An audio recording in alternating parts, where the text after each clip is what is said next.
Olá e seja muito bem-vindo a mais esta aula. Nós, na aula anterior, conceituamos e explicamos para você acerca do plano de trabalho, o que seria o plano de trabalho e quem é responsável em realizá-lo de acordo com o instrumento jurídico de contratualização, se era termo de fomento ou termo de colaboração, ok? Explicamos também que esse plano de trabalho, a organização da sociedade civil já tem que ter pronto para os projetos que ela tem para atender um chamamento público, né? Não é realizado o plano de trabalho só depois que se ganha o edital.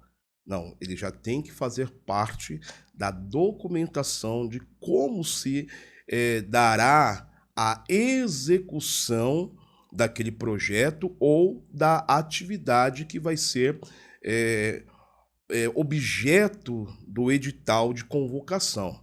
O instrumento em que evidencia a contratualização entre a administração pública e as organizações da sociedade civil, conforme aí a lei de parceria, tá bom? A lei 13.019 de 2014. Professor, mas toda vez que você vai falar sobre o número da lei, sim, em todo o tempo eu vou dizer para você qual é a lei de parceria e também frisar para você que a lei de parceria, esta que é a lei 13.019 de 2014, ela não é o MIROSC, tá bom? Ela compõe o MIROSC que é a sigla do Marco Regulatório das Organizações da Sociedade Civil. Mas tudo bem, agora a grande questão é, estudamos sobre o plano de trabalho, mas esse plano de trabalho é uma ferramenta, um instrumento específico, o que ele precisa ou não precisa conter, o que vem a ser, né, não o vir a ser o plano de trabalho, porque nós já estudamos isso na aula anterior, mas o que o plano de trabalho precisa conter. Na hora da elaboração do plano de trabalho, o que a organização da sociedade civil ela não pode deixar de fora.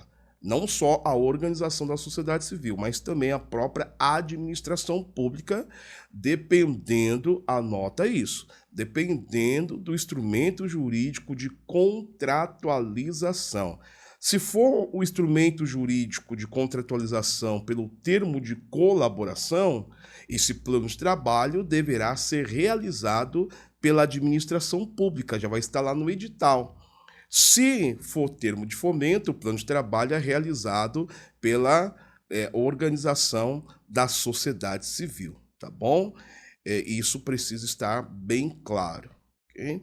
Mas, trocando em miúdo, todo programa que a organização for fazer, ainda que não seja através da fomentação pública, e sim através de captação de recursos de outros stakeholders, né, de outras partes interessadas, tanto pessoa física quanto pessoa jurídica, ainda que não envolva, né, nenhuma captação de recursos público, a organização da sociedade civil precisa-se sempre ter um plano de trabalho, tá bom? Porque o plano de trabalho é a base da execução daquilo que se deve fazer. Então, vamos lá? O que o plano de trabalho deve conter? É o que nós vamos estudar a partir deste exato momento. Então, o que precisa? Descrição da realidade que será o objeto de parceria. Tem que descrever a realidade do fato que vai ser objeto de parceria, devendo ser demonstrado, né, o nexo entre essa realidade e as atividades ou projetos e metas a serem atingidas. Observe muito bem esse primeiro item do que deve conter o plano de trabalho. A descrição da realidade do objetivo de parceria. Quando fala a descrição da realidade, vamos colocar aqui só para exemplificar algo bem didático, bem simples, a organização da sociedade civil atende crianças de 0 a 10 anos, só para fazer algo bem didático, tá bom? Só para que todos possam compreender. E na comunidade onde aquela organização está estabelecida, ela está vendo o cenário que está acontecendo, que é um cenário caótico, é algo trágico. A situação das crianças estão ali abandonada pelos seus responsáveis, né? Os seus pais, que possivelmente possam ser adictos de dependência química, então eles não têm condições de cuidar dos filhos, os filhos ficam nas ruas, estão sendo tratados nas ruas, marginalizados, aprendendo aquilo na qual não é saudável para a vida dessas crianças. Então, neste momento, no plano de trabalho, você vai descrever esta realidade. Você vai mostrar a realidade e, em contraponto, o que a ação da organização pode mudar em relação àquilo. Isso precisa estar no plano e é o que está mostrando aqui. A descrição da realidade, que será o objetivo da parceria, por que a organização está buscando aquela parceria ou o poder público, devendo ser demonstrado o nexo entre essa realidade e as atividades ou projetos e metas a serem atingidas. Ou seja, depois que nós colocarmos o programa para rodar ou atividade, nós iremos, então, exaurir essa situação, ou seja, as crianças que hoje estão vivendo marginalizadas não estarão mais. Esse é o alvo, né, do projeto ou da atividade. Então tem que mostrar esses dois lados, tá ok?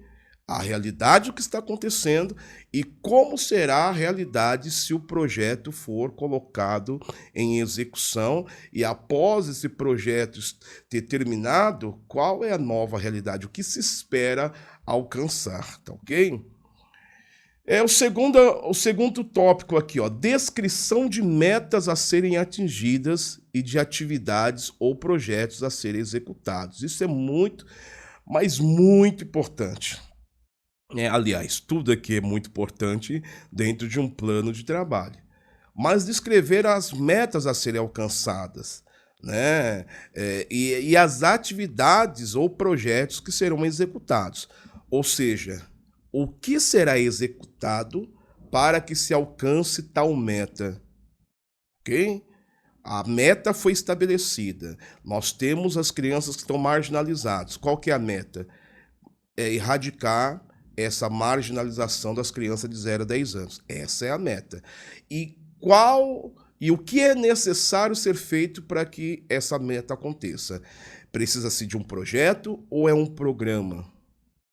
Um projeto, curto prazo. Um programa, uma atividade, longo prazo. O que é necessário? O que mais cabe dentro dessa situação? Então, meta estabelecida, ok? E qual é a ação que se alcançará aquela meta que foi proposta, tá bom? Isso é também extremamente importante aí. É o segundo tópico daquilo que precisa se ter em um plano de trabalho. Em terceiro tópico, nós temos previsão de receitas e despesas a serem realizadas na execução das atividades ou dos projetos abrangidos pela parceria.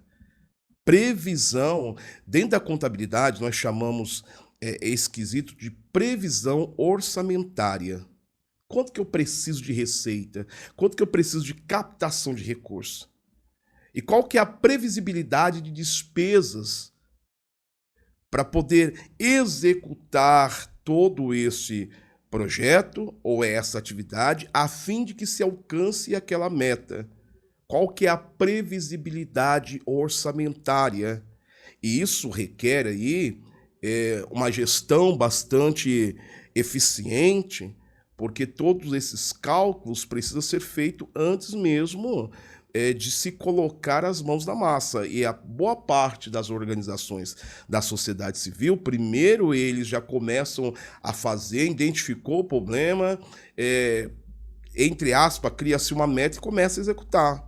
Mas não se sabe quanto que precisa se ter de captação de recursos, né? Quais serão as fontes também desse recurso e quais serão também as despesas para a execução deste programa ou deste projeto. Só que dentro da lei de parceria, para a contratualização com a administração pública, precisa do plano de trabalho que insere-se tudo isso. Então, a organização da sociedade civil precisa ter organização. Então, essa previsão de receita e despesa a serem realizadas, né, na execução das atividades dos projetos, que é aí o objeto de parceria, ok? Como quarto item aqui, a forma de execução das atividades ou dos projetos de cumprimento das metas a elas atreladas. A forma de execução. Isso também é importante, porque a gente estamos falando aqui que a lei de parceria ela tem como compromisso não permitir falhas, ou pelo menos diminuir o máximo possível. Então ela é bem didática, mas também bastante minuciosa, bastante detalhista em todos os aspectos. Então, como que será, de que forma que será executado? Por exemplo, quantidade de pessoas para a execução deste projeto. Quantas pessoas? Ah, serão 100 pessoas. Essas 100 pessoas trabalharão de que horas a que horas? Ah, trabalharão das 8 da manhã às 18 horas da tarde, né, início de noite, com 1 hora de refeição. Essas pessoas terão uniforme, não terão uniforme? Qual é a capacidade técnica que essas pessoas precisam ter? Né? Tudo isso tem que ser estabelecido, já tem que estar no plano de trabalho. O plano de trabalho. Porque esse plano de trabalho, né, no segundo setor, chama também de plano de ação, já tem que estar descrito, porque o plano de trabalho é como que eu posso dizer? É a carta magna da execução. Por exemplo, se precisar, no meio do projeto, no meio da atividade, realizar substituição por turnover, né? Substituição de pessoas no trabalho, não vai trazer grande prejuízo, porque o plano de trabalho já está estabelecendo que aquela pessoa que ocupar o cargo da que está saindo, o que ela vai precisar fazer? Não vai precisar inventar a roda, já vai estar tudo estabelecido, tudo determinado.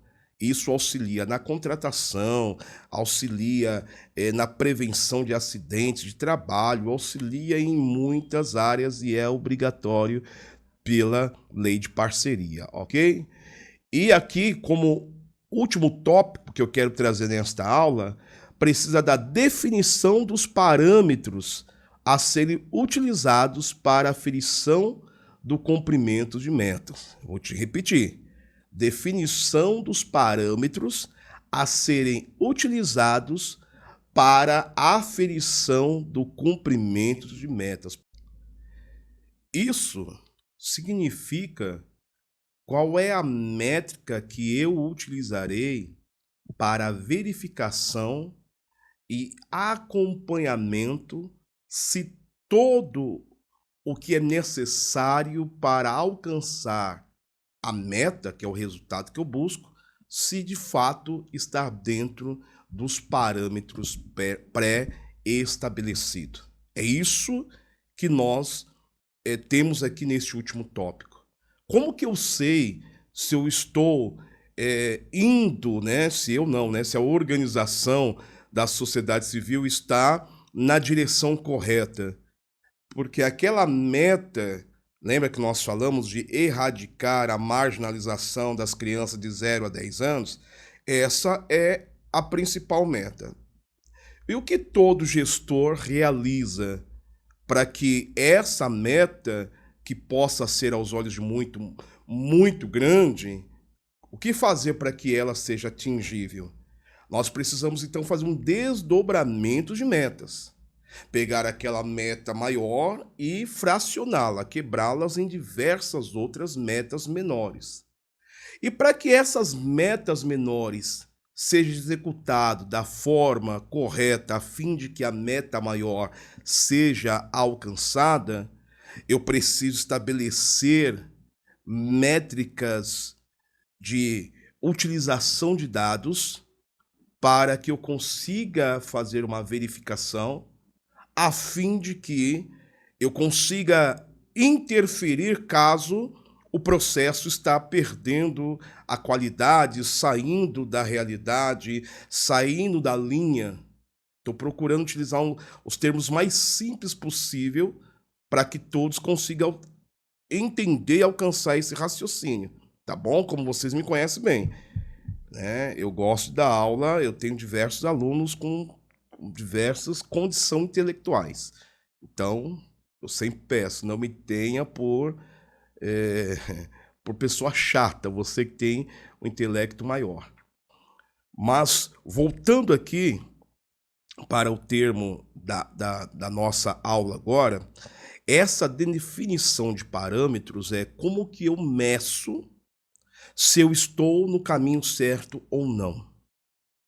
Como medir se eu estou indo no caminho correto ou não? Vou pegar um exemplo clássico. Eu preciso sair da capital paulistana e preciso ir para Campinas. A meta é chegar em Campinas, ok? Vou pegar o veículo aqui na capital paulistana e vou para Campinas, ok? Estou no caminho. Qual que é o parâmetro que eu utilizo para saber se eu estou chegando naquele resultado? Se eu não me desviei, né, do percurso que alcançará o resultado que eu necessito? O GPS. O GPS vai estar me dando ali a indicação se eu estou caminhando certo ou não. E o GPS eu vou consultando em todo tempo, em todo momento, até alcançar a meta. Depois que eu cheguei lá em Campinas, eu não preciso mais do GPS naquele momento mais. Eu tenho que sair de Campinas e voltar para São Paulo. Qual que é o parâmetro, a métrica que eu preciso? Como que eu vou medir se eu estou correto ou não? Novamente, GPS. Então, a definição dos parâmetros será o meu GPS do percurso até chegar à meta. Então, no plano de trabalho, essa definição dos parâmetros já devem obrigatoriamente estar pré-estabelecida. Como que a organização pode verificar e participar a quem de interesse se os resultados estão acontecendo da maneira correta, através da medição, através dessas métricas que nós também chamamos de KPIs, né?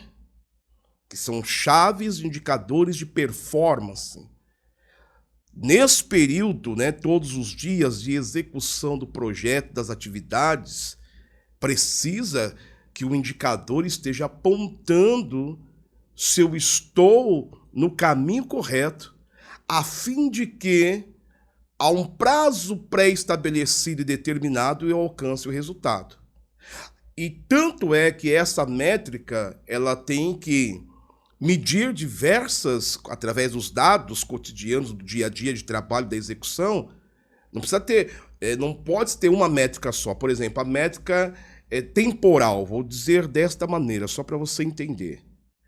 Se o projeto é para 12 meses, e aí nós alcançamos o 8º mês, e o projeto não está nem na metade. Então, aquela métrica, aquele indicador está dizendo que eu estou atrasado no meu projeto. Está dizendo que eu estou atrasado. E aí eu preciso já tomar decisões, né, para que esse atraso não ocorra mais. Existe métrica de indicadores financeiros. Lembra da previsão orçamentária que nós falamos? Então, no 8º mês, nós teríamos que estar no valor X de previsão orçamentária das despesas. Mas nós temos X mais Y. Então está mostrando que está tendo um gargalo aí, está saindo dinheiro a mais. Para onde está saindo esse dinheiro e por que está saindo esse dinheiro? Só que ao invés de verificar o erro, essas métricas vai dar condição de você acompanhá-la de uma forma tão estreita que você vai conseguir prever. Previsão. Nós estamos no 8º mês. Estamos prestes a passar o orçamento que deveríamos estar neste mês. Vamos verificar agora qual a ação que tem que ser tomada. Por que estamos prestes a passar o orçamento dentro do 8º mês? O que é que está acontecendo? Onde está o gargalo? Vamos verificar isso. Então, precisa se definir quais serão os parâmetros, né, que precisa se medir e de que forma que isso se dará. Questão parâmetro de tempo, parâmetro através das despesas, né, de valores de despesas, receitas, né, se está tendo turnover, né, todo tempo, todo momento está tendo troca de pessoas dentro do projeto, porque algumas pessoas estão indo embora por conta do quê? Precisa ter essa medição. Em 3 meses, precisamos trocar de 100 pessoas que estão executando o projeto, precisou trocar 30. Isso é um absurdo. O que é que está acontecendo? O indicador vai mostrar isso. E aí é onde eu vou entrar, né? Obviamente, quando estou falando eu, o gestor, as pessoas responsáveis pela administração da organização da sociedade civil, tem ali tempo de entrar, né, com alguma ação para inibir aquela condição, tá ok? Então, esta aula é muito importante, assista 1, 2, 3, 4, 5 vezes se for necessária, tá bom? E nós vamos se encontrar aí na próxima aula. Então, nessa aula aqui você aprendeu o que é necessário se ter dentro de um plano de trabalho. Até mais!